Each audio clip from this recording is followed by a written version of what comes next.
We're now joined by Danielle Gletow, who is founder and executive director of an organization called One Simple Wish. Danielle, great to have you with us. Thank you so much for having me. Describe One Simple Wish. One Simple Wish is an online platform where anybody can go and make a simple wish come true for a child or a young adult who's been impacted by foster care, trauma, neglect, or child abuse. How'd you get so committed to this, not just professionally, but more importantly, personally? So back in 2005, I got married. My husband and I decided we wanted to become foster parents with the goal of adopting a child. And we learned really quickly that the foster care system was really a mess and something that a lot of people didn't talk about.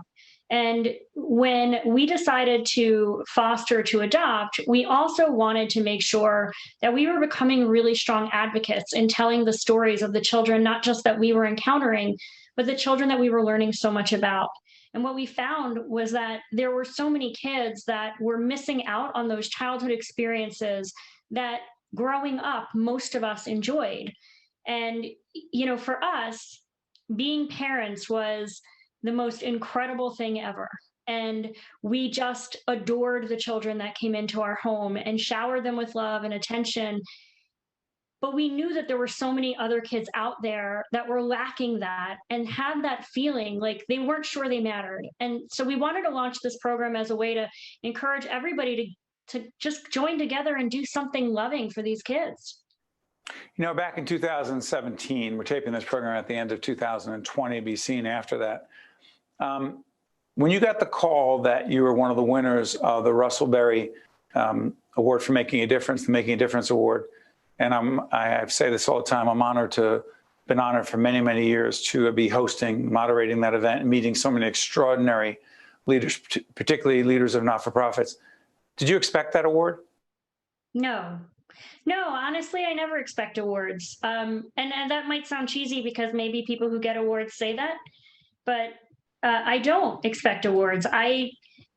It was really amazing and humbling. And quite honestly, when I was there in that room, listening to all of those other people, I just kept saying to myself, like, how am I one of them? Because I don't think people who really give a lot of themselves and do the work that we do look at ourselves the way maybe others do. And it's always inspiring to be surrounded with people who just give so much of their time and energy to making other people feel better.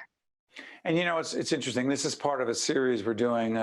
We do series within series. And they're more than just graphics on the bottom of your screen. This is simply called 25 for 25.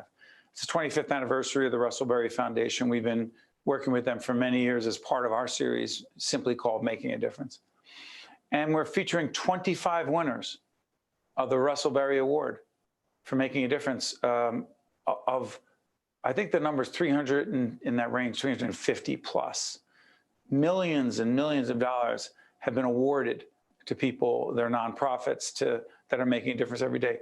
The one thing I want to ask you about is this, and I remember talking to you when we were at the event, the kinds of wishes that come from these children who happen to be in foster care are extraordinary. Talk about them. They really are just as unique as the kids who make them. They represent childhood joy. They represent the innocence of growing up and figuring yourself out. And that's what I love about them. I love that you can get closer to who this child actually is than you would ever get reading a statistic. And that's what I love, is we let these kids show who they are, what they dream about, what makes them happy. And that makes them feel seen. And in this world, I think that's what everybody wants. Everybody wants to know they matter. Danielle, how has COVID made it even more challenging? The good thing for One Simple Wish is we didn't have to pivot much when the pandemic hit because we've always been contactless giving. That's the plus. The tough part is we have seen a 300% increase in need this year. And around this time, around holiday, where we were seeing gifts. We're and a lot taping of this around the holidays. I just want to make it clear. Go ahead. It'll be seen later, but go ahead. Okay, so I won't mention that. No, you did. Hey, listen. No. We always say when we're taping around the holidays. What makes the holidays even more challenging and difficult for these children? So it's more challenging because their needs and their wishes are pretty much more essential items than just the fun stuff. Such as? So most of the wishes that have come in have been for laptops, tablets, and other devices that let our kids stay connected to either school or family or siblings. You have to remember when pandemic hit and everything shut down and all these restrictions came into place, children who were removed from their homes either before that or during this time didn't have sibling and family visits anymore. So now the only way that they're seeing their constants and the people that ground them, the things that are familiar, are through a screen. There's no more school. There's no more, going to a weekly visit with mom or dad or brothers or aunts or uncles or grandparents. They have seen isolation and felt isolation that I don't think compares to anything else. They're not in their homes with the people they know and love most. So hold on. Our kids who complain, and I'm not just really talking about our kids, but there are a lot of kids complaining, and it's understandable, who are living with their birth parents, who are in the home they grew up in. It's hard enough for them. Now we take a step back, talk about empathizing and trying to imagine what it might be like for these other children. It's extraordinary. I don't think any of us can possibly imagine. Before the pandemic, I used to say to people, imagine somebody came to your home tomorrow and said, you can't live here anymore. Get up, grab whatever you can in the next hour, half an hour, whatever, throw it in this bag, come with me, and then made you go live with people you've never met before and said, this is your life now.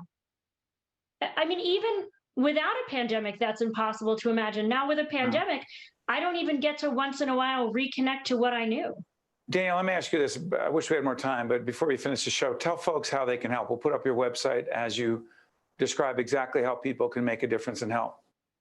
You can go online any time of day, any time of night, onesimple.wish.org, and you can either grant an entire wish or you can donate towards a wish on our homepage. And we pool all that money together to make the larger wishes come true. But how would someone know what a wish is?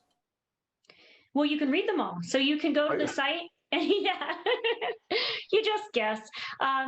You go to the site and you can browse through things based on lots of different parameters. So you can choose the gender, you can choose the state they live in, you can choose, if it's a fun thing or if it's an essential item or an educational item. There's lots of ways to make it so that the wishes you see are things that are personal to you or things that resonate with you. Hey, Danielle, thank you.